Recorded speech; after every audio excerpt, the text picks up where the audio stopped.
Could you comment on your experience with the personality of the mushroom, with the mushroom as an entity? Oh, yeah. How could I have gotten this far? Yes. I would have been remiss not to mention it because I think it's the central conundrum, at least for me personally, and I would think for any rational person dealing with these things. We're not just talking about passive agents of transformation and slideshows of alien worlds and stuff like that.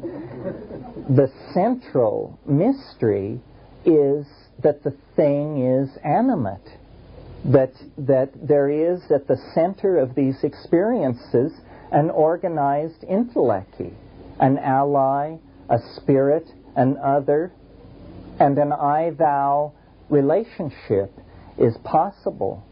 And this is just, now this leads us to the edge of simply wild hyperbole and out into the realm of the utterly improbable. We have no place in our worldview for something like this. I mean, is it an extraterrestrial? Is it Gaia?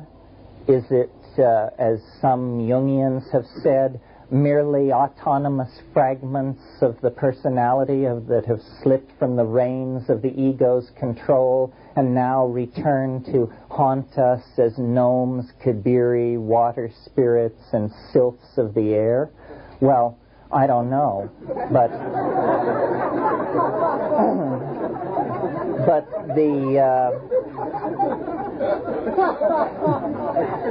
who does know? Yeah.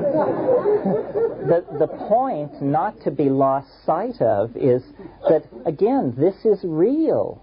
This is not rare. This is common on psilocybin. What you don't get with, I don't believe anyway, that what you don't get with yoga, what you certainly don't get with mystical experience, is any degree of on-command repeatability of these bizarre mental and physical states. And yet with something like DMT, if you get somebody who is transported into a realm of self-transforming, chattering machine elves, chances are they will get elves every time.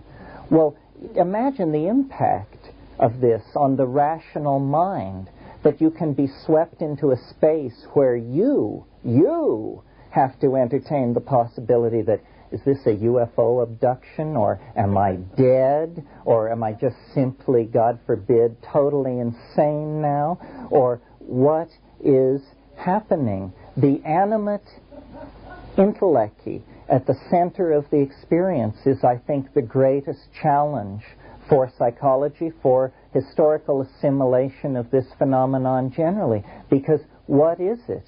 I mean, our science is trained to allow the slim possibility of extraterrestrials, and so our radio telescopes point to the stars, shifting millions of signals at a time, searching for a radio civilization. But what is it going to do to the forward thrust of historical continuity if right next door in the human mind there is an other, so other that it cannot be assimilated, and yet so accessible that it's only a matter of choice to stand in its awesome presence? I don't have the answer to this question. I think it's amazing that I'm able to articulate the question, because it is against 500 years of expectation and programming that we are finally able to wake up almost as from a fever and say, my God, nature is alive.